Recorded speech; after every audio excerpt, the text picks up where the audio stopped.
మిమ్మును కరుణింపవలెనని ఆయన నిలువబడి ఉన్నాడు. యెషయా 30:18. తండ్రి చిత్త ప్రకారముగా దేవుని ఆజ్ఞను పొందుకొని ప్రభువైన యేసుక్రీస్తు వారు ఈ లోకమును రక్షించుటకు ఆయన భూమికి ఎత్తించారు. ఏ పాపమెరుగని యేసయ్య పాపి కోసం త్యాగం చేశారు, ప్రాణాన్ని అర్పించారు. ఆయన దయగలవాడు, కరుణామయుడు, జాలిగలవాడు.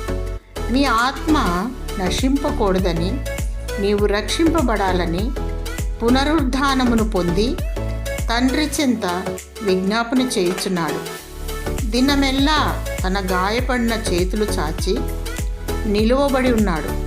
యేసు నిన్ను ప్రేమించుచున్నాడు. ఏ ఒక్కరూ నశించటం దేవునికి ఇష్టం లేదు. నశించిన దానిని రక్షించుటకు మనుష్య కుమారుడు ఈ లోకమునకు వచ్చాడు. శాంతి సమాధానము లేక ఎటూ తోచని స్థితిలో అంధకారంలో కొట్టుమిట్టాడుతున్నావు. శాంతి సమాధానం, ఆదరణ, నెమ్మది దయచేయవాడు దేవుడే.